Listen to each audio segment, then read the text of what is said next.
Prenons nos Bibles. Jésus. Alléluia. Le thème de ce matin, c'est quoi?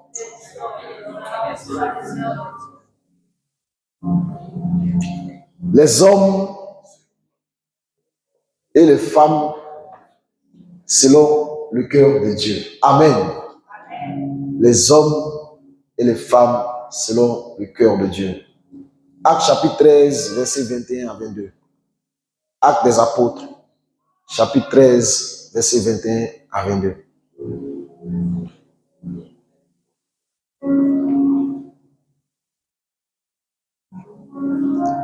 Il demandait un roi. Il demandait alors un roi. Et Dieu leur donna pendant 40 ans Saül, fils de Kis, de la tribu de Benjamin. Puis l'ayant rejeté, il leur suscita pour roi David, auquel il a rendu ce témoignage.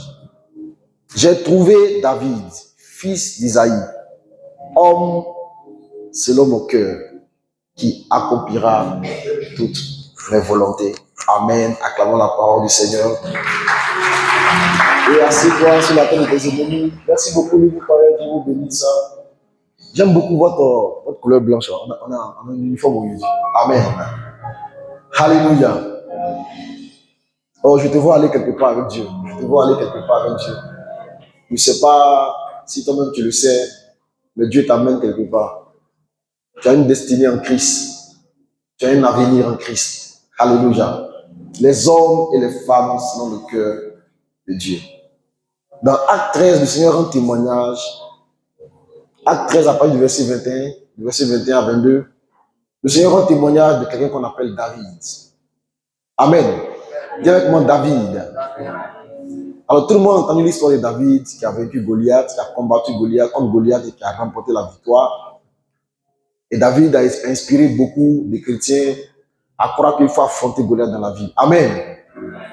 Ces Goliaths, les Goliaths, ce sont des circonstances ou des situations qui te font peur.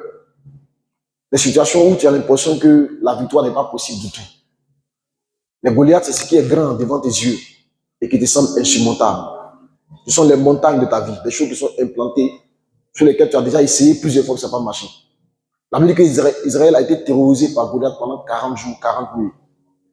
Donc en fait, Goliath, c'est des situations où tu as essayé plusieurs fois, ça n'a pas marché. Et puis tu as fini par accepter que non, ta vie là, c'est comme ça. C'est ça qu'est Goliath. Alléluia. Mais un enfant, un jeune homme qui s'appelle David a vaincu Goliath. Ce matin, il reçoit la victoire sur tous les Goliaths de David. Alléluia. Amen.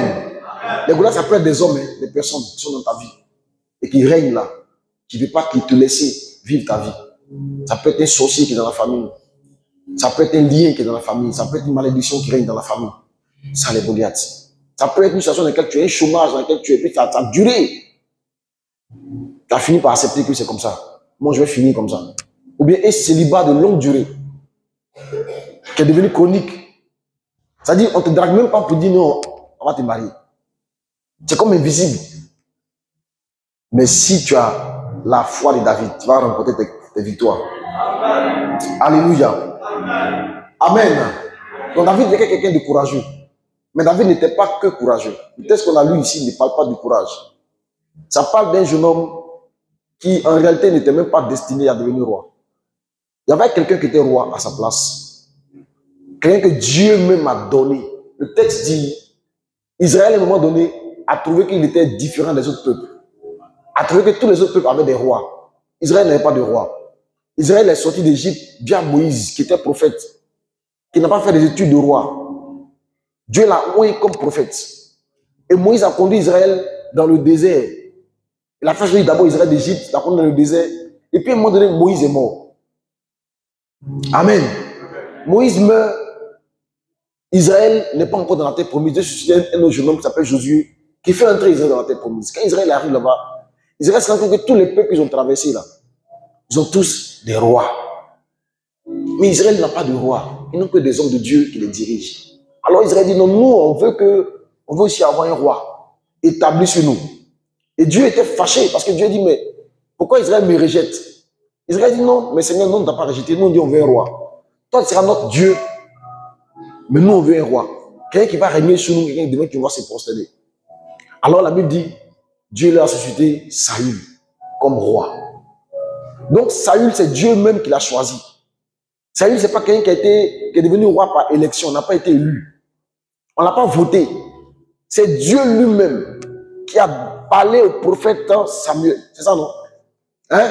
Pour dire, mais il y a un Saül là. C'est lui que tu vas prendre, tu vas poindre comme roi d'Israël. Donc c'est par une parole prophétique divine même qu'il a été choisi.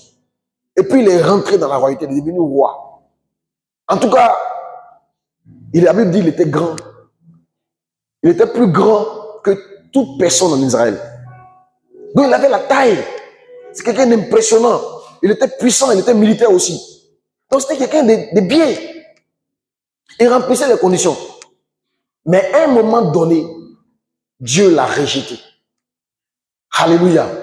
Dieu a rejeté la personne qu'il a lui-même choisie. Mes amis, il peut arriver des fois où Dieu peut te donner lui-même un foyer. Lui-même, il te fait rentrer dans un foyer. Il dit, ma fille, voilà ton gars, voilà ton chéri. Tu dors, tu le vois en rêve. Tu prends jeune, tu le vois en rêve. Le pasteur prie, on prophétise sur toi. On dit, toi et puis Kaloua, vous allez vous marier. Toutes les sœurs en crise de l'église ont rêvé sur vous. C'était bien, c'était chic, c'était merveilleux, c'était intéressant. Mais ça peut se gâter dans ta main. Et Dieu peut te rejeter. Beaucoup de gens sont rentrés dans le travail que Dieu avait destiné pour eux, mais ils ont perdu. D'autres sont rentrés dans des pays où Dieu avait destiné et ils ont galéré là-bas. D'autres sont rentrés dans des foyers. Au point où je demande, est-ce que c'est vraiment Dieu qui avait parlé? Oui, c'est Dieu.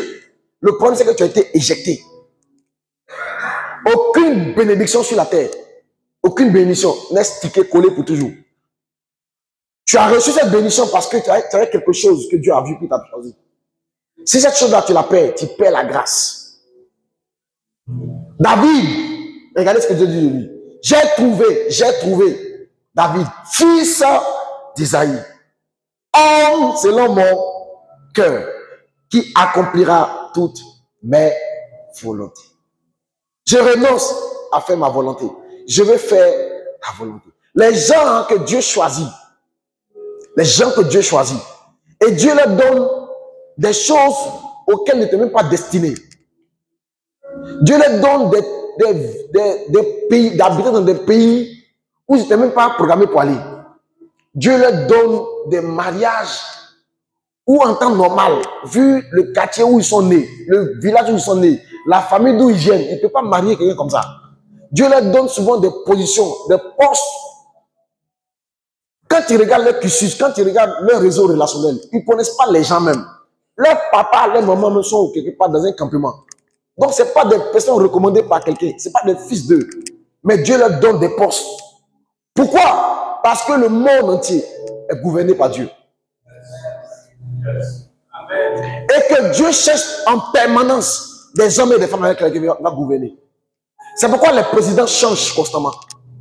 C'est pourquoi les DG changent constamment. Les directeurs changent constamment. Même dans les foyers, les hommes et les femmes, les maris changent souvent constamment. Parce qu'il y a des gens qui rentrent et qu'on rejette. Pourquoi? Parce qu'on voit que leur cœur n'est pas bon. Il y a une clé que je viens de partager avec toi aujourd'hui, qui est une clé très puissante pour que tu sois un bien-aimé de Dieu. Quelqu'un qui est selon le cœur de Dieu. Amen. Dimanche dernier, nous avons commencé à parler de ça. Les bien-aimés de Dieu.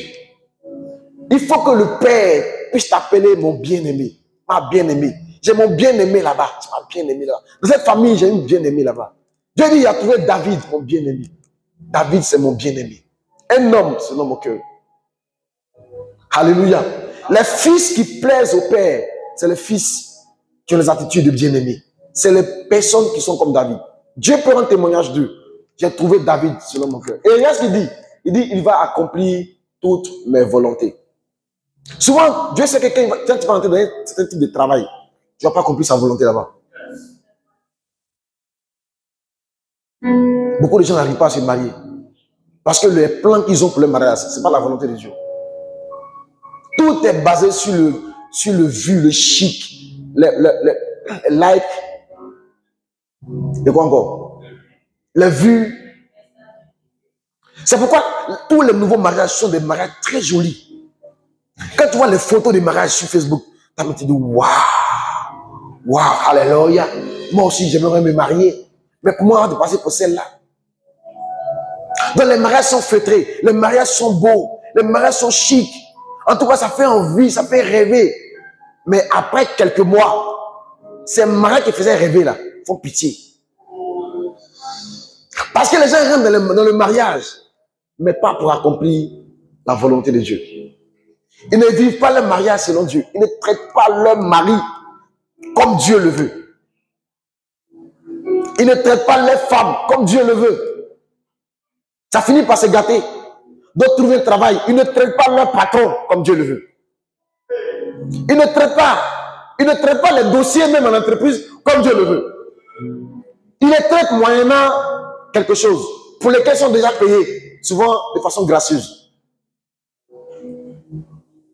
Tous ceux qui font une chose et qui ne font pas selon la volonté de Dieu finissent par être rejetés comme Saül. Il y a un type de cœur qui fait que Dieu t'appelle bien-aimé. Alléluia. Ton amen est bizarre.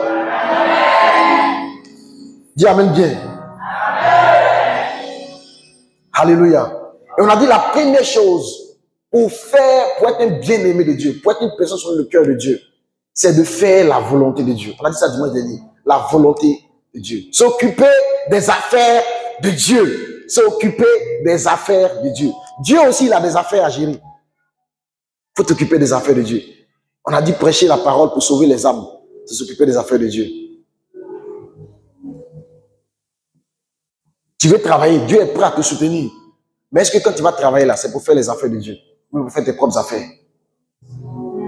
Ce matin, est-ce que tu es venu avec un invité à l'église? Cette semaine, est-ce que tu as évangélisé quelqu'un? Chrétien bouche bée.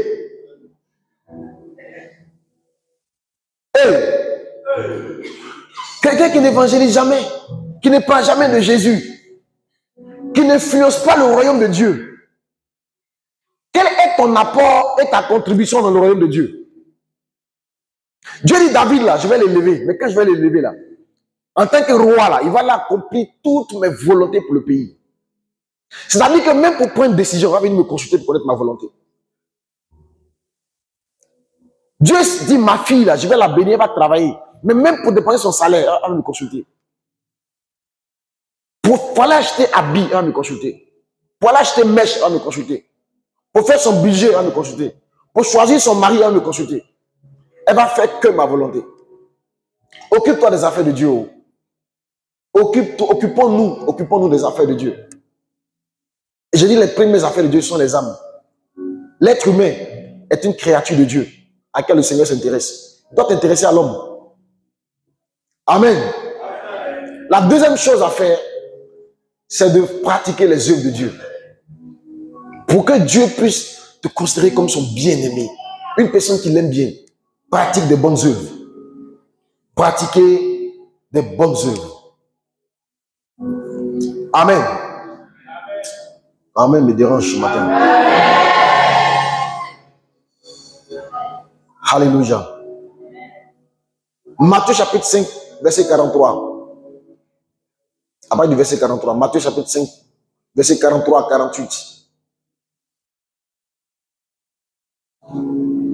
Vous avez appris qu'il a été dit, tu aimeras ton prochain et tu haïras ton ennemi. Mais moi, je vous dis, aimez vos ennemis. Bénissez ceux qui vous maudissent.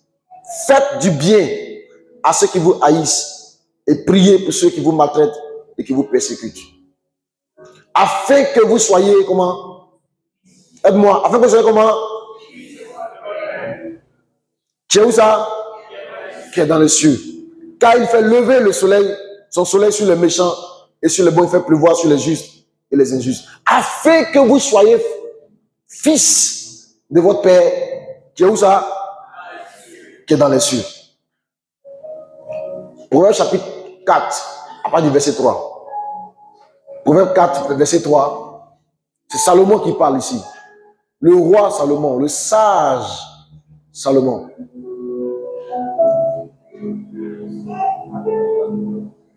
Proverbe chapitre 4, verset 4. Allons, verset 4, là, comme. Je me suis trompé. Amen, amen, amen, amen. Alléluia.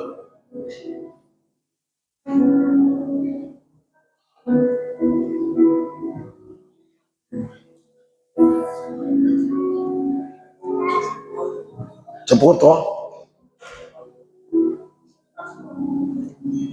4-3.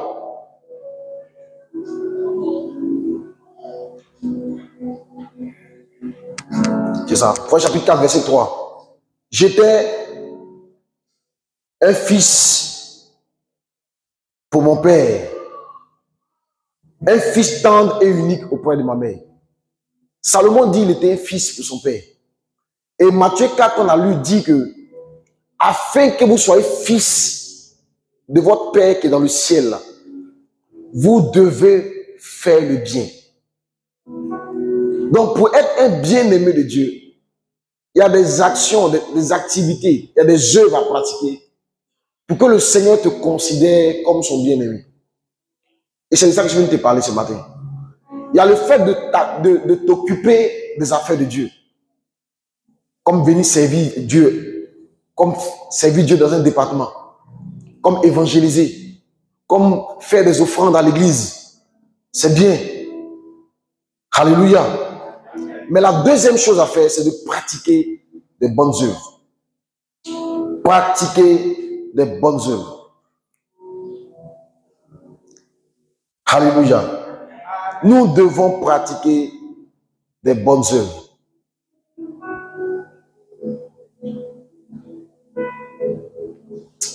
Gloire à Dieu. Gloire à Dieu.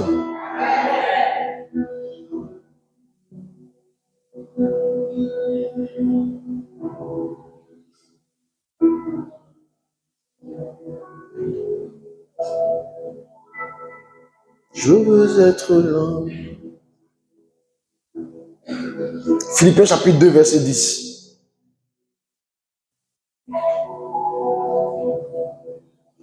Philippiens chapitre 2, verset 10.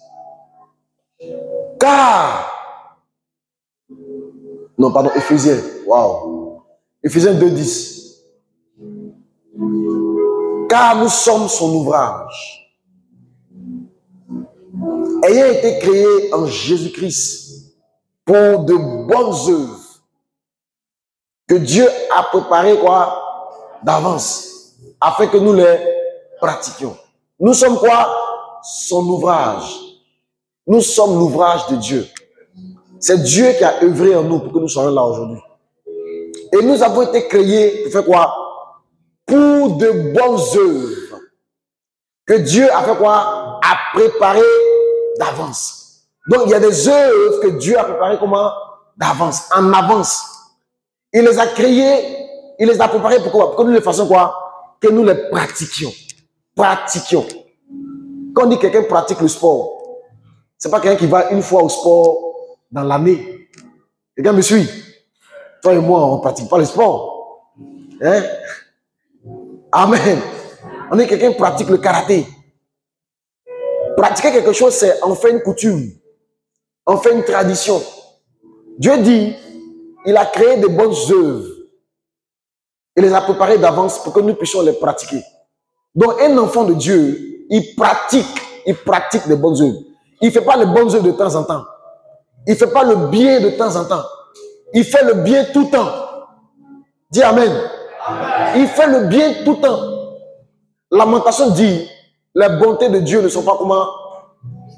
Épuisées. Nous, nos bontés s'épuisent vite.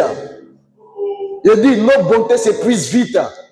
Quand on rend service, on commence à compter. Ça fait 1. Après, combien? Ça fait 2. L'amitié n'est pas une prise en charge. On a toutes sortes de lexiques qu'on a développés pour ne pas continuer à faire du bien. Dieu dit, lui, Dieu, ses bontés ne sont pas comment? Épuisées. Ses compassions ne sont pas à leur terme. Elles font quoi? Elles se renouvellent à quel moment? Chaque matin. Donc ce matin, même quand tu es levé là, les bontés sont renouvelées pour toi. Dieu n'a pas dit non, comme hier j'ai fait là, aujourd'hui il ne fait plus. Amen. Dieu n'a pas dit comme hier je l'ai donné le souffle de vie là. Aujourd'hui là, je ne lui donne plus le souffle de vie.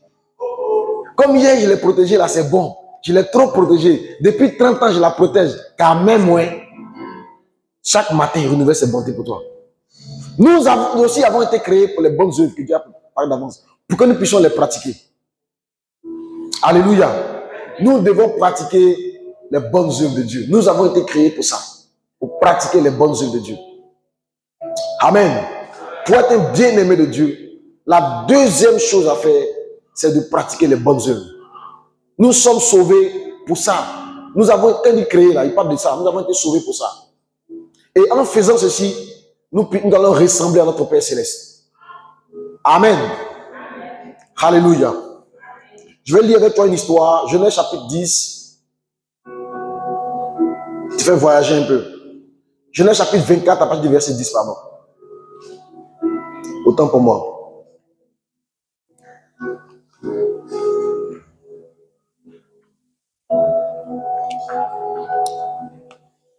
Genèse 24, verset 10.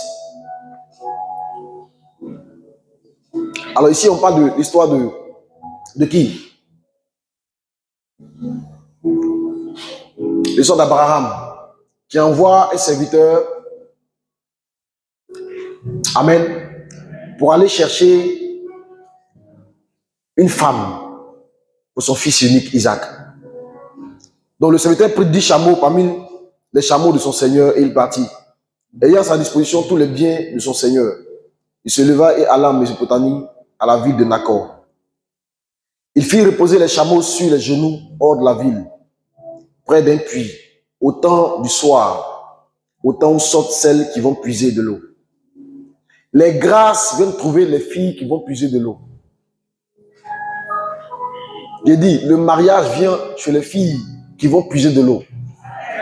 Pas celles qui restent à la maison pour faire leurs ongles, qui ne veulent pas casser leurs ongles. Quand maman l'envoie au puits, elle ne peut pas partir par ça va casser ses ongles. Quand il va laver les habits, ça va casser mes ongles. Il faut porter telle chose, ça va salir mes cheveux. Celles-là, elles vont rester à la maison, elles vont durer là-bas. Elle n'était pas fille unique de ses parents, hein.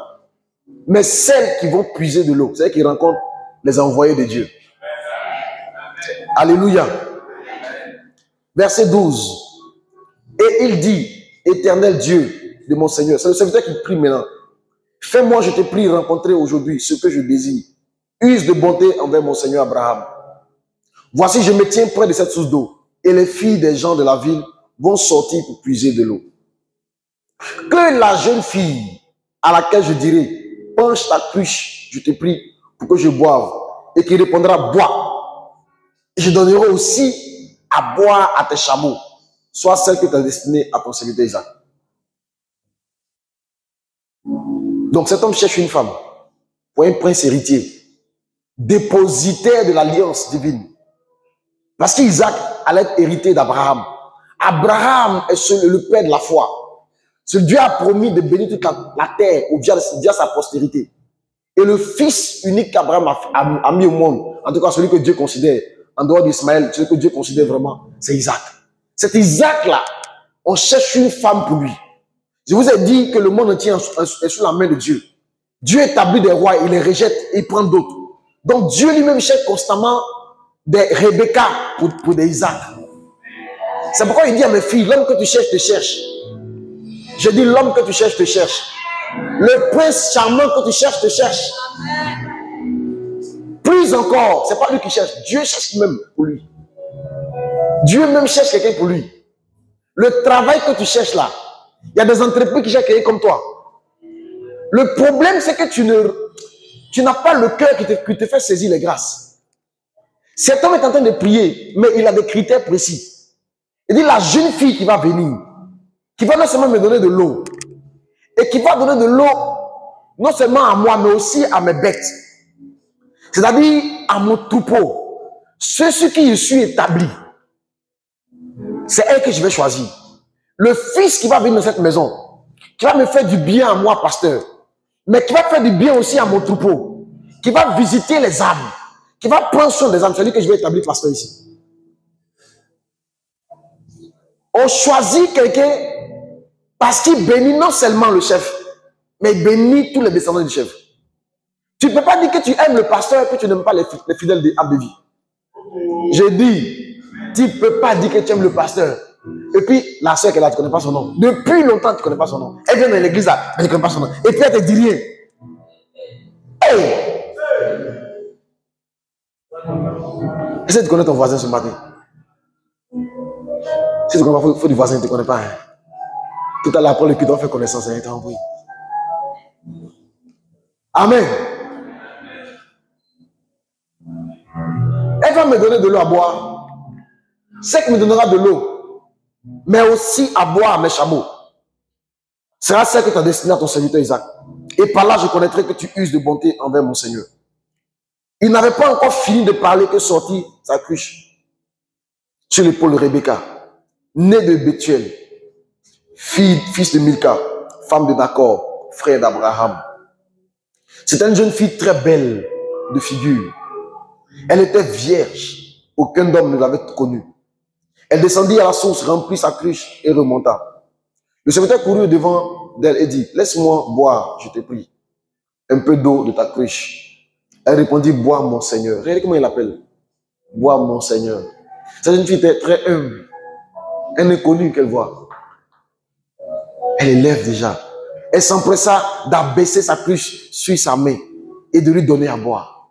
Et regardez, elle a sa cruche. C'est lourd. Buvez, monsieur. Jusqu'à ce qu'il ait assez bu. Avance. Elle s'empressa de vider sa cruche dans l'abreuvoir et courut encore au puits pour puiser. Et elle puisa pour tous les chameaux. L'homme la regarda avec étonnement. Mes amis, la bonté étonne. Quand tu fais du bien, le monde est rempli de tellement de méchanceté que quand on voit quelqu'un qui fait du bien, on est étonné. Je dis que ton amour étonne les gens. Que ta bonté étonne les gens. Cet homme l'a regardé avec étonnement. Dans cette église, prie pour quelqu'un dans ta famille jusqu'à ce qu'il soit étonné. Quand il t'entend prier pour lui, il est étonné. Cet homme était étonné. Il a regardé avec étonnement sans rien dire, pour voir si l'Éternel faisait réussir son voyage ou non. Quand les chameaux eurent fini de boire, l'homme prit un anneau d'or, du poids d'un cycle et 2 bracelets, du poids de 10 cycles. Et il dit, de qui es-tu fille? Dis-le-moi, je te prie.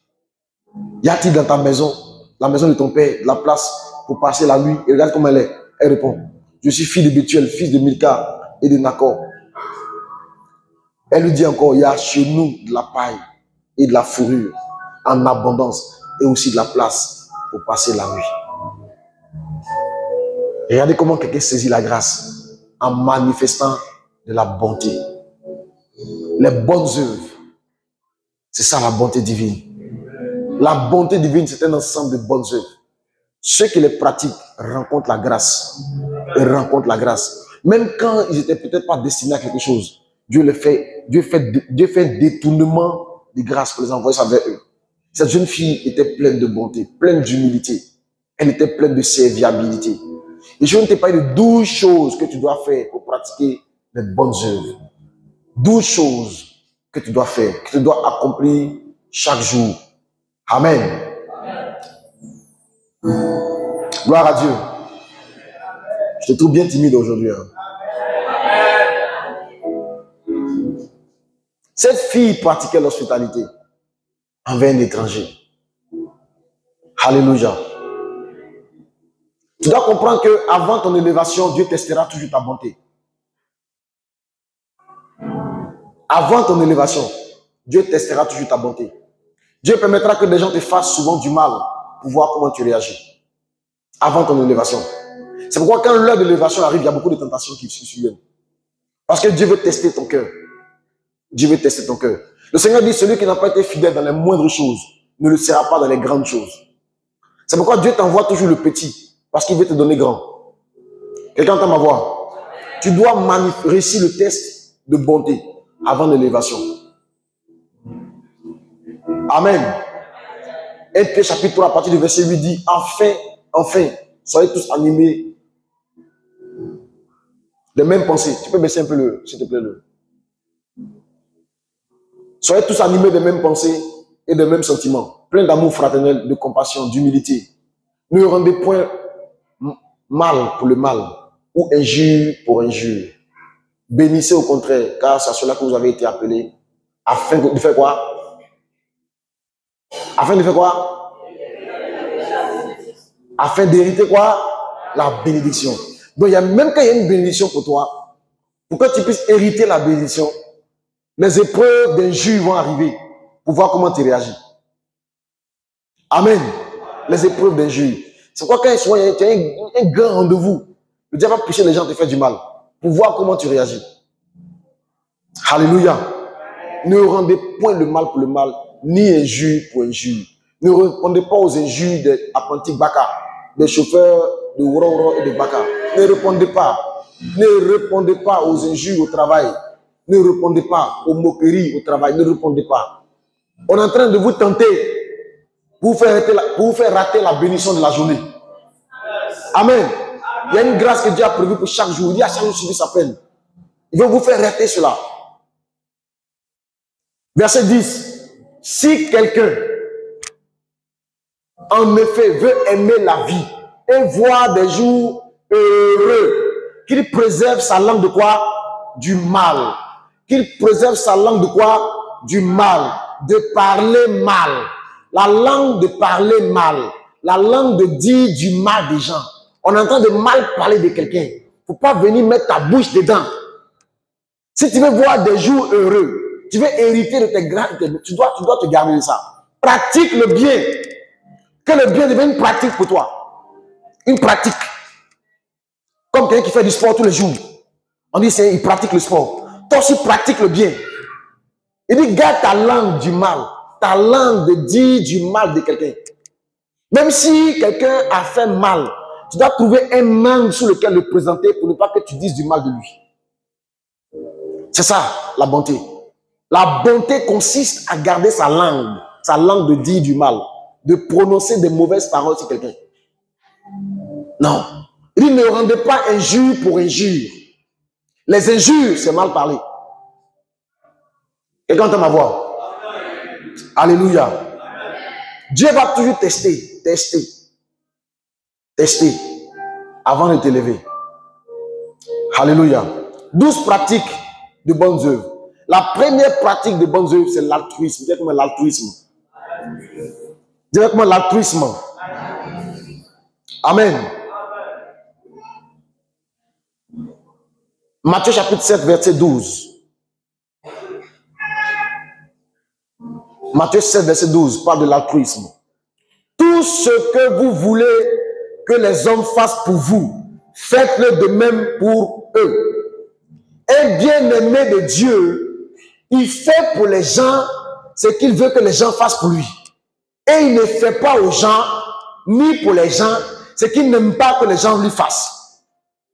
De même qu'il n'aime pas que les gens le critiquent dans son dos. Il ne critique pas quelqu'un dans son dos. De même qu'il ne veut pas que les gens puissent l'injurier, que les gens s'adressent à lui. Il veut que les gens le respectent. C'est vrai qu'il dit à mes fils, il dit le respect, c'est quelque chose qui se donne avant de se recevoir. Le respect se donne avant de se recevoir. Si tu veux que les gens te respectent, respecte les gens. Ce que vous voulez que les gens fassent pour vous, faites-le pour eux. Dans le foyer, si tu veux que madame te respecte, il faut respecter madame. Parce que même en entreprise, si tu es un directeur général, mais que tu insultes tes collaborateurs, tu traites mal les gens, tu humilies les gens, tu convoques des réunions, tu les insultes comme des malpropres. Des fois, tu appelles les gens, ils sont à la maison, mais tu t'en fous. Tu les appelles au téléphone, depuis tu les insultes. Sans sur haut-parleur, la femme est là. Même si tu es un grand patron, un jour quelqu'un va te manquer de respect. Le respect est quelque chose qui se donne. Mais imagine, tu es un DG. Et puis c'est toi qui vous vois tes employés. Tu les respectes. Quand quelqu'un fait quelque chose, tu l'apprécies en réunion. Je voulais féliciter la sœur Sandrine. La présentation qu'on a faite la dernière fois, pour aller le marché, c'est grâce à elle. Elle sait que tu respectes son travail. Tu respectes les efforts de ta secrétaire. Tu respectes tes collaborateurs. Tu les traites bien avec respect. Je suis convaincu que tout le monde va te respecter. Même quand je ne serai plus DG, on dira non, ce DG-là, lui, il était bien. Hein? On a travaillé avec lui, mais c'était quelqu'un de bien. Pourquoi? Parce que tu respectais les gens. Le respect est quelque chose qui se donne avant de se recevoir. Dieu dit, si vous voulez que les gens, ce que vous voulez que les gens fassent pour vous, là, faites ça pour eux. La première pratique, c'est d'être quelqu'un d'altruiste. De se mettre à la place des autres pour faire pour eux ce qu'on aimerait qu'ils fassent pour nous. L'amour véritable ne passe pas son temps à dire donne-moi ça, aide-moi, fais comme ça pour moi. L'amour cherche à donner constamment. L'amour cherche à donner. C'est pourquoi si tu es dans une relation avec un gars qui passe son temps à te demander, il faut t'éloigner de lui. C'est un enfant. C'est les enfants qui demandent tu es bonbon. Papa, donne-moi l'argent. Vous allez quelque part, ils vont jouer, il faut payer ça pour moi. Ils ne se demandent pas si tu as l'argent ou pas, si on t'a payé ou pas. Ils ne se soucient même pas de toi. Lui, il veut le jouer là. Et il peut pleurer pour ça. Dans les relations dans lesquelles tu es, puis le gars passe son temps à pleurer. Quand tu lui refais des choses, il boude. Quand il dit de venir, tu dis non, je n'ai pas le temps, il est fâché. C'est un enfant. Et un enfant, on n'envoie pas à la mairie, on l'envoie à la crèche, à l'école pour l'enseigner. Donc envoie-le à l'école du mariage. Moi, je vais l'enseigner pour qu'il devienne grand.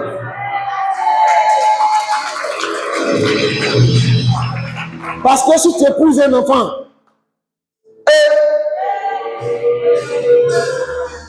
les enfants ne savent pas se contenir. S'il a envie de pisser, il pisse. Donc un homme qui est dans une relation, s'il veut d'une fille drague, peut-être dire à quelqu'un, il a envie de pisser, il s'en va pisser à l'hôtel. Il ne peut pas dire non, comme je suis en mission, mais je suis déjà marié. Même si j'ai envie de pisser là, je n'ai pas pissé. Mais un enfant, il a envie de pisser là, il pisse.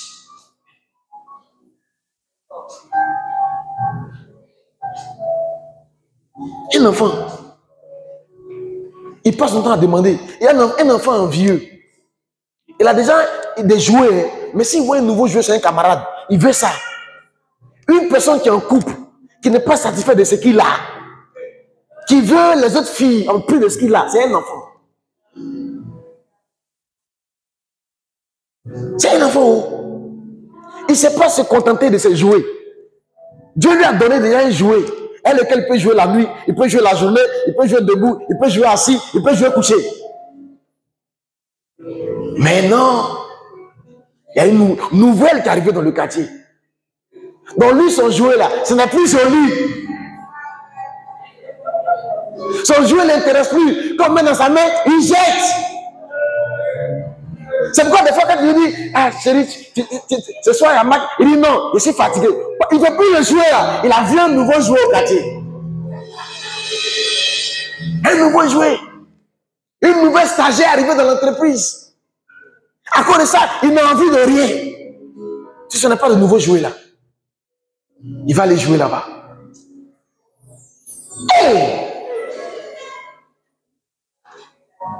C'est un enfant. L'amour véritable, c'est se contenter. Ce que vous ne voulez pas que les gens fassent pour vous, ramenez le texte. Ne le faites pas pour eux. De toute façon, tu ne veux pas qu'on te trompe là, il ne faut pas tromper ton camarade. Essaye de dire que les femmes ont un cœur comme toi, comme les hommes.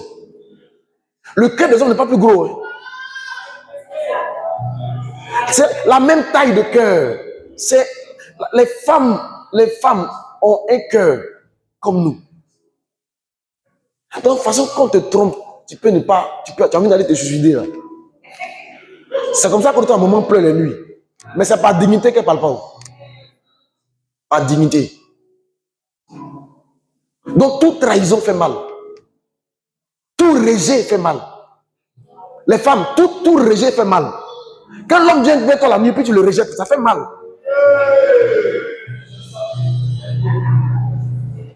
Ça fait mal. Ne faites pas. Il est où là, le gars là comme là? Ne faites pas pour les gens. Hein. Tout ce que vous voulez que les gens fassent pour vous là, faites ça pour eux. C'est le problème des couples actuellement. Hein. Les couples n'appliquent pas ça. Chacun passe son temps à revendiquer. Toi-même, là, quand tu me parles, si tu réfléchis, cette phrase seulement là, tu vois que c'est une phrase qui est grave. Le ton sur lequel tu l'as dit, la façon dont tu l'as dit, le moment que tu as choisi pour le dire, même si lui, il a déconné, mais ce que tu es en train d'envoyer, tu es en train d'envoyer une nouvelle bombe qui va exploser sur la première bombe que lui, il a déjà placée. Dans votre maison, ça c'est une explosion au carré. C'est pour ça que chez vous, quand on rentre là, il n'y a plus de tension. Parce qu'il n'y a pas quelqu'un qui a de l'eau dans sa main et qui glace le cœur de l'autre chaque fois que ton cœur est chaud. Quand le cœur de l'autre est chaud, ton cœur devient chaud. Et puis lui aussi envoie, lui envoie. Et puis, boum!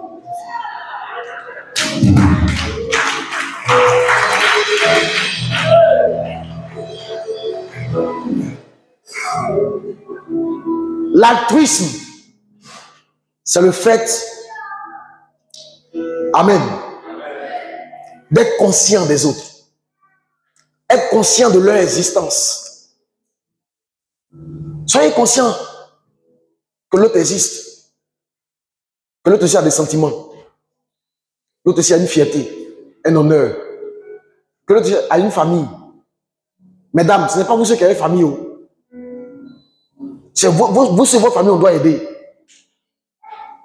L'homme aussi, il a une famille. Soyez conscient qu'il a une famille. Hein. Il y a des femmes, quand tu les épouser, tu vas abandonner tes parents.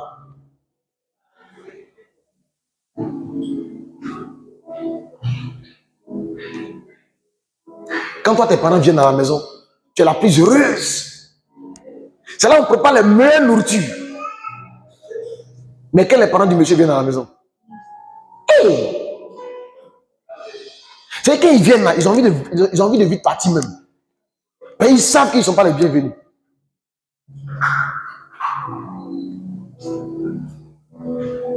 L'altruisme, être conscient que l'autre existe. C'est la première bonne œuvre. C'est valable dans le couple. Quand je paye mes habits, je dois être conscient que l'autre aussi existe. Non?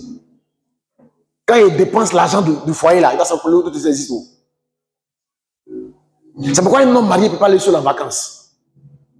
Un homme marié qui va seul en vacances. Moi, si il va en vacances, ma femme n'est pas là. Vacances n'est pas doux. Moi, je suis allé à la Tour Eiffel. Elle fait quoi là-bas? Une année, il voulait aller en vacances et ma femme. J'ai dit au gars, si vous refusez le visa à ma femme, moi, je ne vais plus. Qu'est-ce que les vacances sont ma femme? On doit aller lever là-bas.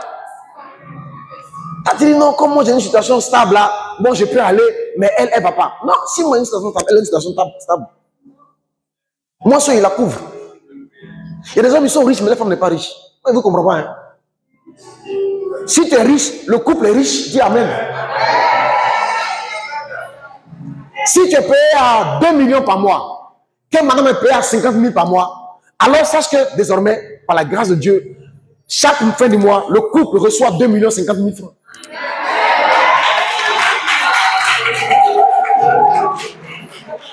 Dieu bénit le couple chaque mois à hauteur de 2 millions 50 000. Tu as payé combien par mois, mon frère? Ah, Dieu nous fait grâce. Chaque mois, par la grâce de Dieu, on a 2 millions 50 000. Et madame, si tu as 3 millions par mois, que monsieur se débrouille au quartier en tirant les chaussures et qu'il arrive à faire rentrer 30 000 francs par mois. Alléluia!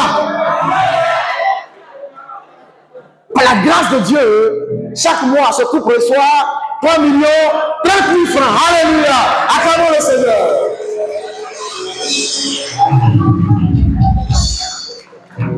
Donc, quand le mois finit, on fait un budget, le budget du mois. On met en face les entrées et les sorties. Quelles sont nos entrées? 3 millions 30 000. Puis on va lisser les sorties maintenant.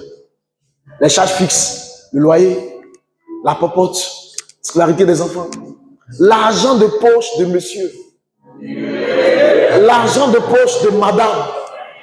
Alléluia. Et comme les femmes coûtent plus cher, même si elle apporte les 30 000 points, elle apporte 3 millions, comme elle coûte plus cher, l'argent de poche de madame va être légèrement au-dessus de l'argent de poche de monsieur. Parce que moi, je me coiffe à 500 francs. Et quand c'est trop cher, à Ypougon, pour les salons climatisés, c'est 1000 francs. Mais madame se coiffe à combien?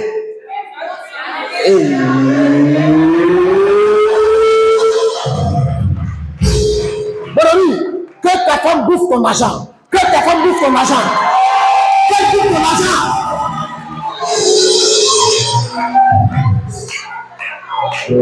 Dieu avait donné tout à Adam. Adam était dans le jardin d'Éden. Il avait tout, tous les arbres, il avait tout, les plantes, tout, et les animaux. Il était le chef du jardin. Mais il n'y avait pas de femme pour bouffer ça avec lui. Et puis Dieu a dit, il n'est pas bon qu'il soit seul.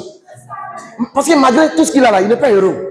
Quand un homme travaille, il a devenu pharmacien, il a 8 millions, il a sa pharmacie, il a tout ce qu'il faut. Mais s'il n'y a pas une sœur en Christ qui lui prend un peu la tête, tu vois, les matins au réveil, quelqu'un qui va l'aider à bouffer son argent, qui va lui dire, non, le salon là, on va changer le salon, les trucs là, c'est pas bien, on va mettre les rideaux ici, on va changer les portes.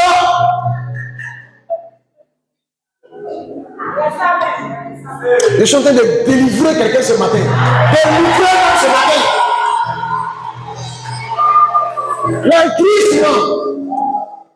L'altruisme, c'est la première bonne œuvre à pratiquer. Être conscient que l'autre existe.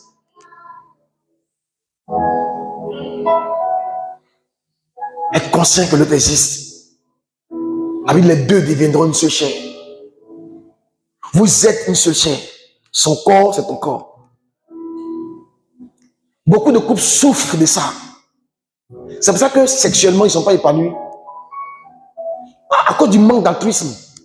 Même quand on est couché là, on n'est pas là, on n'est pas conscient que l'autre existe. Que l'autre a des besoins et des envies. Et que c'est important pour lui d'être accompli sexuellement. On s'en fout. Et un homme qui ne mange pas à la maison, il mange au restaurant.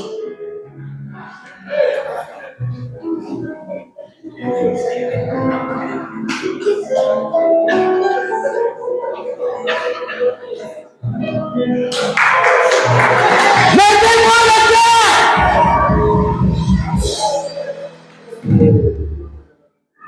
Alléluia. Gloire à Dieu. Il faut être conscient que l'autre existe. La deuxième bonne œuvre pour terminer. Il y en a 12. Hein. Le temps étant très très parti. Amen. J'ai sauté même la deuxième pour aller sur la troisième. C'est la compassion. Directement la compassion. Alléluia. Philippiens chapitre 4. Verset 31-32. Que toute amertume, toute animosité, toute colère, toute clameur, toute calomnie, toute espèce de méchanceté disparaisse du milieu de vous. Soyez bons les uns envers les autres, compatissants, vous pardonnant réciproquement comme Dieu vous a pardonné en Christ. La compassion, c'est le fait de s'associer à la peine de quelqu'un. C'est ça la compassion. C'est le fait de s'associer à la douleur, à la souffrance de quelqu'un. Lorsque le bac est sorti, que quelqu'un a échoué, et que toi tu as été admis au baccalauréat, la compassion va faire que ta joie sera mesurée. Parce qu'à côté de toi, tu as une amie qui n'a pas eu. Quand tu seras seul, tu pourras jubiler. Quand tu seras avec les gens qui ont eu, vous pourrez festoyer. Mais comme dans ton environnement immédiat, il y a quelqu'un qui est en deuil, qui est triste. La compassion, c'est le fait de s'associer à sa peine. La Bible dit que notre Dieu est un Dieu compatissant. Lent à la colère est riche en bonté. Dieu est plein de compassion. Nous devons aussi avoir de la compassion, mes amis. L'Église manque de compassion. Quand un chrétien chute et qu'il tombe dans le péché, tous les chrétiens s'éloignent de lui. On ne lui adresse pas la parole, on ne le visite plus, on ne l'appelle plus, on s'éloigne. On le voit comme un danger. L'Église manque de compassion. Les actes de compassion, c'est un puissant moyen de gagner des âmes à Christ. Puissant moyen de gagner des âmes à Christ. Et nous n'avons pas compris cela. Notre monde souffre. Et le monde nous a appris à se prendre en charge soi-même, à se débrouiller soi-même, à ne regarder que soi-même. Mais le Christ veut que nous soyons pleins de compassion. Chaque fois que Jésus devait faire un miracle, la Bible dit qu'il était ému de compassion. Chaque fois. Il n'était pas seulement compatissant, mais il était ému. Jésus était quelqu'un de profondément compatissant. Il compatissait à la douleur. Quand il voyait un malade, il souffrait avec lui. Il ressentait la douleur de cet homme. Un homme était à la piscine de Bethesda depuis 38 ans qu'il était malade. Quand Jésus l'a vu, Jésus était ému de compassion. Parce que Jésus, même de toute sa vie, il a vécu 33 ans seulement. Et il rencontre un homme qui est malade depuis 38 ans. Cet homme était malade avant même que Jésus ne naisse. Il y a des gens qui sont malades dans les hôpitaux, dans les CHU, dans les centres de santé communautaires, depuis très longtemps. D'autres même, on a fini par les ramener à la maison. Parce que la famille a admis que lui, c'est comme ça. Ils sont malades. Toutes ces personnes ont besoin de nous. Ont besoin de nous. Nos amis, manifestons la compassion. Intéressons-nous un peu à ceux qui souffrent autour de nous. Intéressons-nous un peu à ceux qui souffrent autour de nous. Ayons la compassion. C'est un des traits, un des signes de Dieu. Je disais au Seigneur, mais pourquoi est-ce que tu t'intéresses tant aux malades? Quand tu es venu sur la terre, pourquoi tu aimes tant guérir les malades? Il dit, c'est parce que je suis plein de compassion. Plein de compassion. Notre Dieu est rempli de compassion. Et la Bible dit, tel il est, tel nous devons être.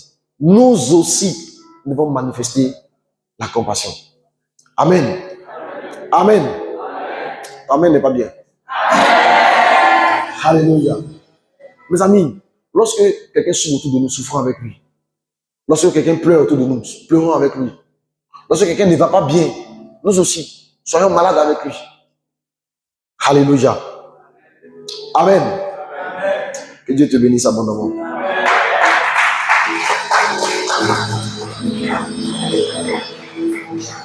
Est-ce que nous pouvons prier pour ces deux choses-là? Dieu nous donne des altruistes. L'altruisme, c'est être conscient que l'autre existe. Être conscient que l'autre existe. Ça rejoint mon message dimanche dernier. Nous avons été sauvés, mais nous devons sauver les autres. Amen. Nous devons sauver les autres. Nous devons sauver les autres. Prions le Seigneur afin que nous puissions manifester l'altruisme. L'altruisme. Tenons-nous debout, prions s'il vous plaît.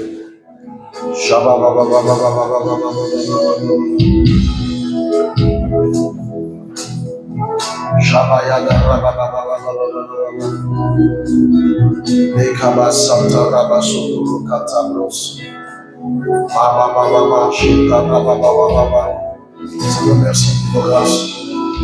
Merci pour tout. Béni soit ton nom. Merci de nous transformer. Merci Seigneur Jésus. Merci.